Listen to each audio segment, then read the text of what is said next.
रात्रीचे 9 वाजले होते. रस्त्यात चिटपाखरूही नव्हतं. रस्त्यावर दिवे नव्हते, त्यामुळे अंधारात अजूनच भर पडत होती. आडमार्गी रस्ता असल्याने गाड्यांची ये-जा नव्हती. त्या रस्त्यात एका बाजूला एक तरुणी एसटीची वाट बघत उभी होती. तिच्या पेहराव्याकडे बघून असं वाटत होतं की ती जवळच्या एखाद्या गावात राहत असावी. दिसायला सावळी पण रेखीव आणि आकर्षक बांधा असणारी ती तरुणी होती. तिने पारंपरिक पद्धतीने साडी नेसली होती. हातात नायलॉनच्या धाग्यांची पिशवी होती. पिशवीत कपडे कोंबून भरले होते. कपडे जास्त असल्यामुळे पिशवीच्या तोंडाच्या वर कपडे आले होते. पिशवीतले कपडे दिसू नये म्हणून वरती टॉवेल आडवा घालून पिशवीचं तोंड बंद करण्याचा प्रयत्न केला होता. पायात सगळे ऋतू चालेल अशी प्लास्टिकची चप्पल होती. अंगावर 1-2 चांदीचे दागिने होते. रस्त्यात एकटीच असल्यामुळे ती भरपूर घाबरली होती. ती सारखी रस्त्याच्या दोन्ही बाजूला बघत होती. बराच वेळ झाला तरी दोन्ही बाजूने एक सुद्धा एसटी आली नाही. तिची बेचैनी वाढत चालली होती. ती उभी होती. तिकडून जवळच एक तिकाटन होतं. 3 रस्ते त्या ठिकाणी जोडले होते. तिने विचार केला, आपण तिकडे जाऊन उभे राहूया. कुठच्या तरी बाजूने एखादं वाहन आलं तर त्यात बसून पुढे जाऊया. ती तिकडे निघाली. 5 मिनिटं चालल्यावर ती तिकडे पोहोचली. तिकाटण्यावर कोणीच नव्हतं. रस्त्याच्या बाजूला एक पांढरा दगड रोवला होता. त्यावर लिहिलं होतं, तिरडी 0 किलोमीटर. दगड मोठा होता आणि त्याचा वरचा भाग पसरट होता. एक माणूस आरामात बसेल इतका मोठा तो दगड होता. कदाचित एसटीची वाट बघत उभ्या असणाऱ्या प्रवाशांना बसण्यासाठी मुद्दाम तो तसा बनवला होता. ती बराच वेळ एसटीची वाट बघत उभी राहिली, पण एसटीचा काही पत्ता नव्हता. उभं राहून तिचे पाय दुखू लागले. तिचं त्या दगडाकडे लक्ष गेलं आणि आपसुकच ती त्यावर जाऊन बसली. बसायला मिळाल्यावर तिला थोडं हायसं वाटलं. थोडा वेळ गेला. ती तशीच एसटीची वाट बघत उभी होती. ती तिन्ही रस्त्यांकडे आळीपाळीने बघत होती, पण एकही वाहन तिकडून येत नव्हतं. एका रस्त्यावर तिला दूरवर थोडी हालचाल दिसू लागली. अंधार असल्यामुळे स्पष्ट दिसत नव्हतं, पण कोणीतरी दुरून येत आहे याची जाणीव तिला झाली. ती डोळे मोठे करून आणि पापणी न लावता त्या दिशेला बघू लागली. कोण असेल? एखादं जनावर तर नसेल ना? तिच्या मनात असंख्य प्रश्न येऊ लागले. त्या भागात रात्री बिबट्या फिरतो हे ऐकून तिला माहीत होतं. बिबट्याच्या विचाराने क्षणभर तिच्या मनात भीती उत्पन्न झाली. बिबट्या असला तर? तिने आजूबाजूला बघितलं. जवळच झुडपं होती. तिने पटकन उठून त्या झुडपातील एका झाडाची फांदी मोडून हातात घेतली. तिने आजूबाजूला बघितलं. रस्त्याच्या बाजूला एक हातात मावेल इतका दगड पडला होता. तिने पटकन तो दगड उचलला. एका हातात फांदी आणि दुसऱ्या हातात दगड घेऊन ती युद्धाला जशी सज्ज होतात तशी उभी राहिली. ती आकृती जवळजवळ येऊ लागली. तसतसं तिच्या हृदयाची धडधड वाढू लागली. ती आकृती 20-25 पावलांवर आली आणि तिला जाणवलं ती आकृती उंच आहे. बिबट्या इतका उंच नसतो. मग कोण असेल ते? एखादा माणूस असेल का, असा तिने विचार केला. ती आकृती तिच्या एकदम जवळ आली. आता तिला स्पष्ट दिसू लागलं. 6-6.5 फूट उंच आणि बलदंड शरीर असलेला तरुण समोरून येत होता. अंगातील कपडे आणि हातातील हँडबॅग बघून पुण्या मुंबईचा वाटत होता. त्याचा रंग काळा असल्यामुळे अंधारात जवळ आल्याशिवाय तो तिला स्पष्ट दिसला नाही. तो तिच्या समोर येऊन उभा राहिला. मोठे पांढरे डोळे आणि त्याचा भीतीदायक मोठा चेहरा बघून ती त्याला बघताच घाबरली.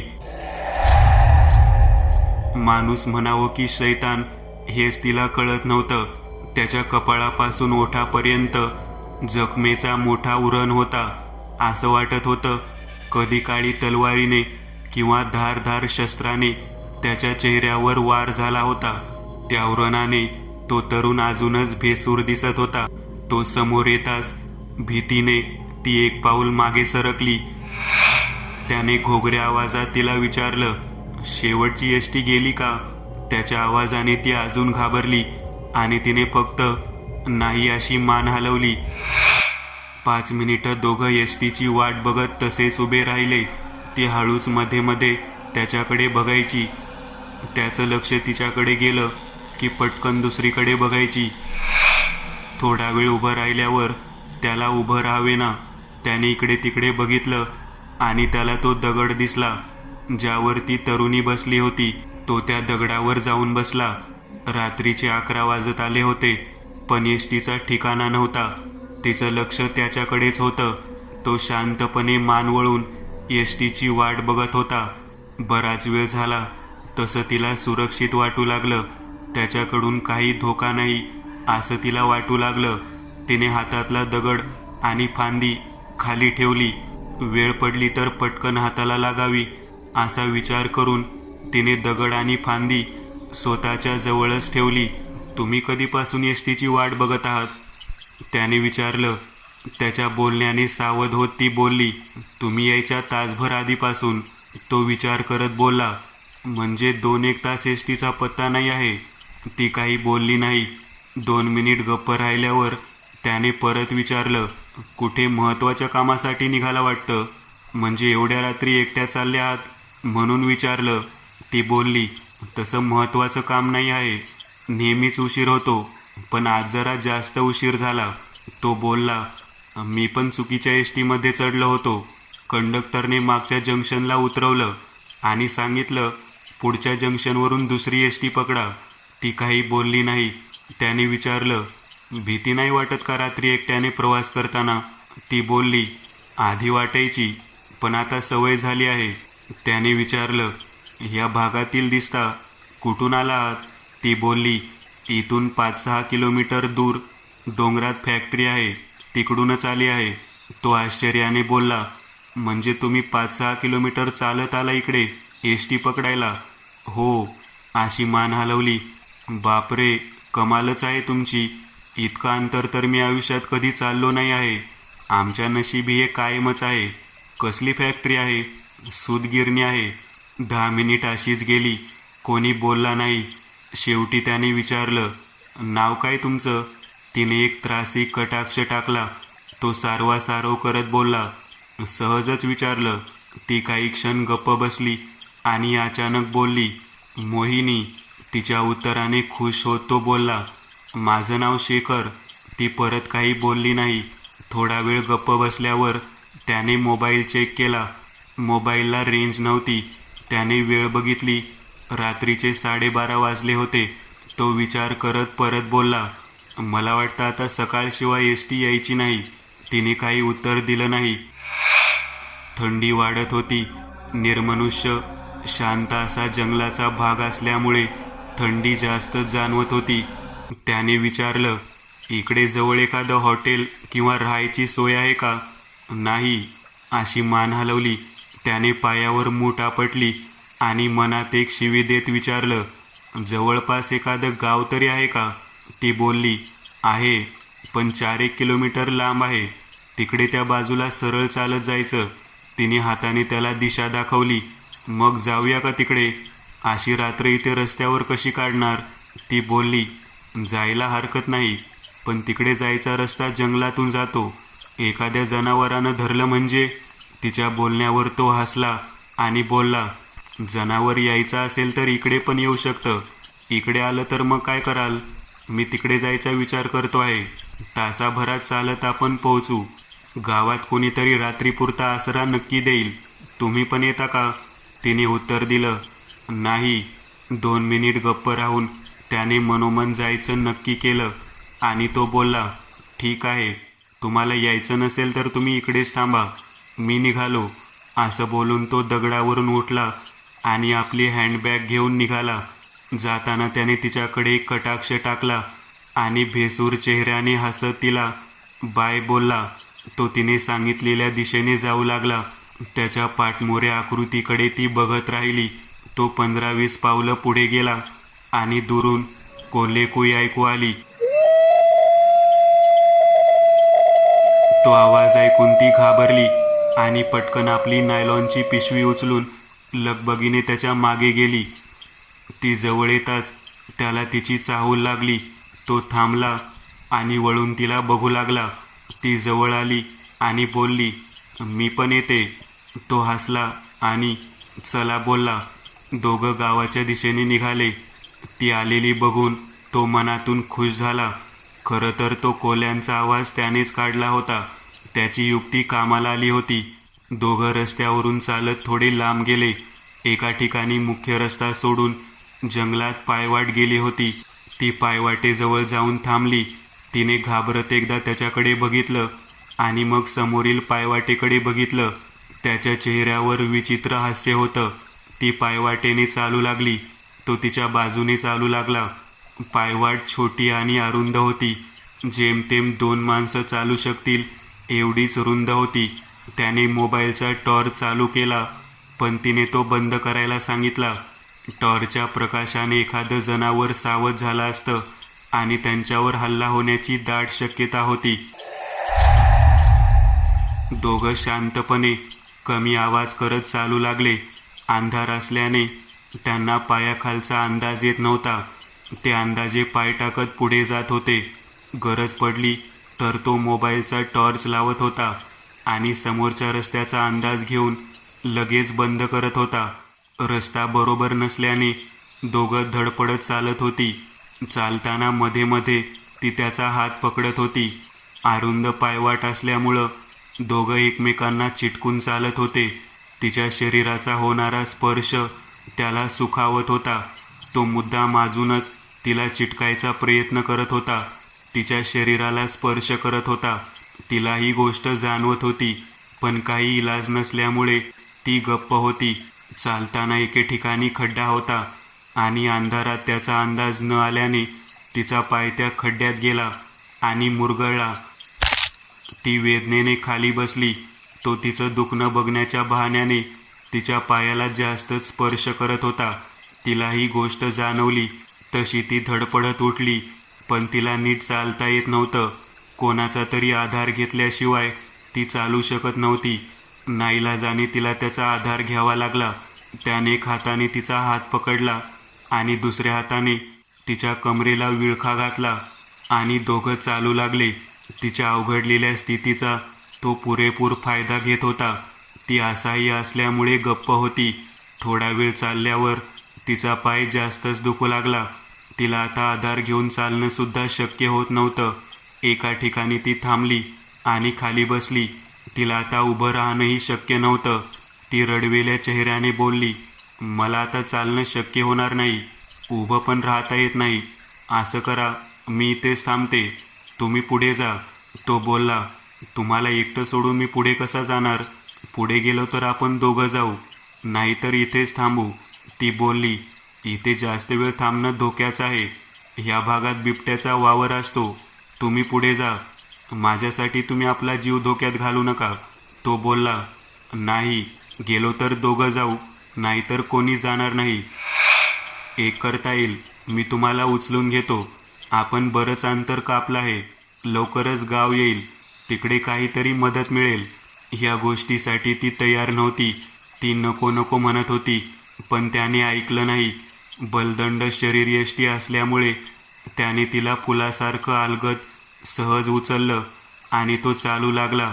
तिने लाजेने दोन्ही डोळे बंद करून घेतले आणि पडू नये म्हणून त्याला दोन्ही हातांनी मिठी मारली. तो एखाद्या सिनेमातल्या हिरोसारखा ऐटीत तिला उचलून घेऊन जात होता. बराच वेळ चालल्यानंतर त्याला दम लागू लागला. हात पण अवघडले होते. थोड्या दूरवर त्याला एक अस्पष्ट वास्तू दिसू लागली. तिकडे काहीतरी आहे असं त्याला वाटू लागलं. कदाचित एखादं घर असावं असा त्याने अंदाज बांधला आणि तो त्या दिशेने चालू लागला. त्याने रस्ता बदलला हे तिच्या लक्षात आलं. तसं ती बोलली, तुम्ही रस्ता का बदलला? गाव त्या बाजूला आहे. तो चालता चालता बोलला, तिकडे एक घर आहे असं वाटतं. जवळ जाऊन बघूया. मी पण दमलो आहे. कमीत कमी थोड्या वेळ तिकडे विश्रांती घेता येईल. ती काही बोलली नाही. जवळ गेल्यावर त्याचा अंदाज खरा ठरला. ते एक जुनाट मोडकळीस आलेलं मोठं घर होतं. घर रिकामच होतं. घराला दरवाजे खिडक्या नव्हत्या. म्हणायला 4 भिंती उभ्या होत्या. त्याने घरच्या ओसरीत तिला खाली उतरवलं. ओसरीत बरीच मोकळी जागा होती.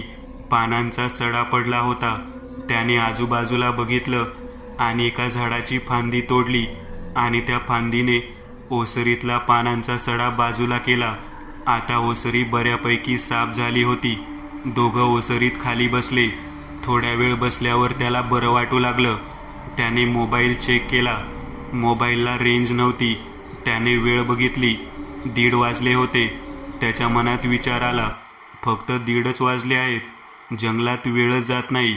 घरात असलं तर रात्र पटकन संपते आणि सकाळच्या घड्याळाचा गजर होतो, पण जंगलात रात्र संपतच नाही.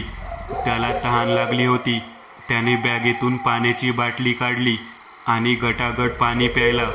त्याने तिला पाणी पिणार का असं विचारलं. तिने नाही असं म्हटलं. तो बोलला, आश्चर्य आहे, तुम्हाला तहान नाही लागली?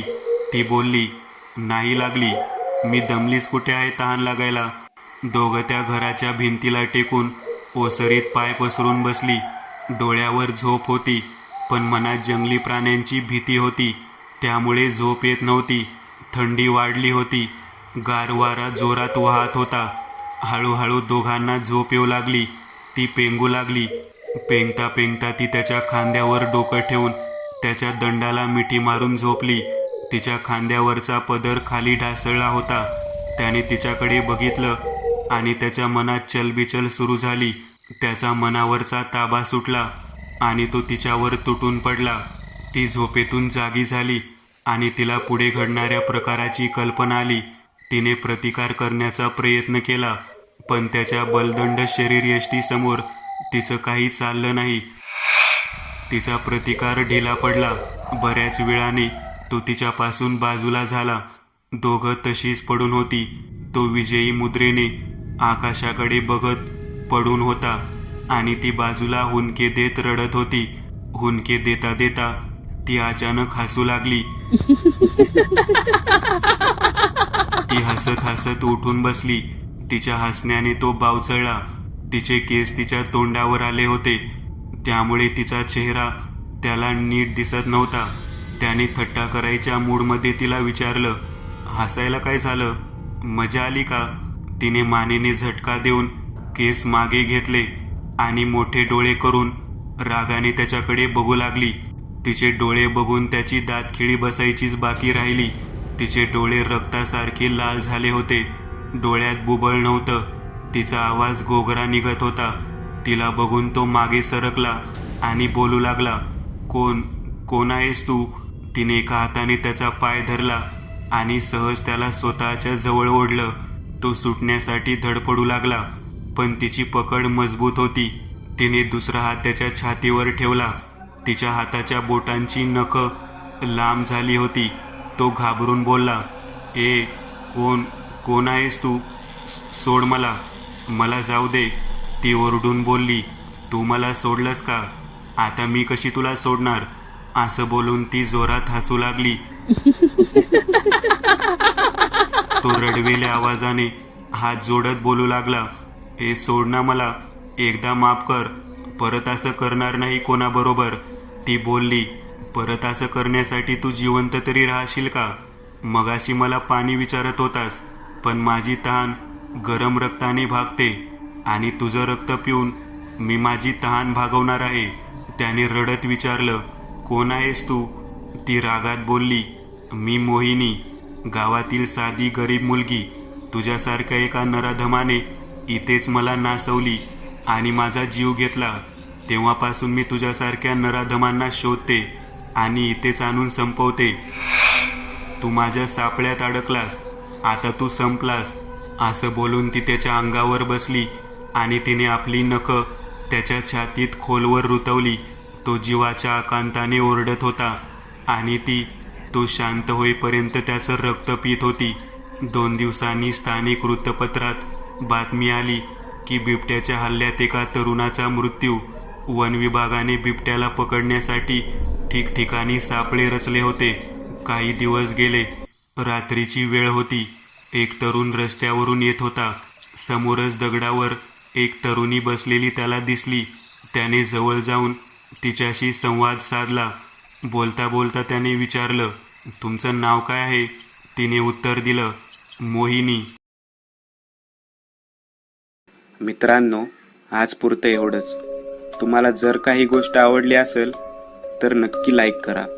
तुमच्यापैकी बरेचसे जण व्हिडिओ लाईक न करताच पळून जातात, पण हा जर व्हिडिओ तुम्ही लाईक केला तर मला जरा बरं वाटेल आणि असेच भारी भारी व्हिडिओ बनवायची माझ्यात एनर्जी येईल. त्यामुळे नक्की लाईक करा आणि अजूनही कोणी या चॅनलला सबस्क्राईब केलेलं नसाल तर लगेच सबस्क्राईब करून टाका आणि बाजूची घंटी ती मात्र दाबायला विसरू नका. देवाची घंटी आहे ती. चला तर मग पुन्हा भेटूया अशीच एक आगळी वेगळी गोष्ट घेऊन पुढच्या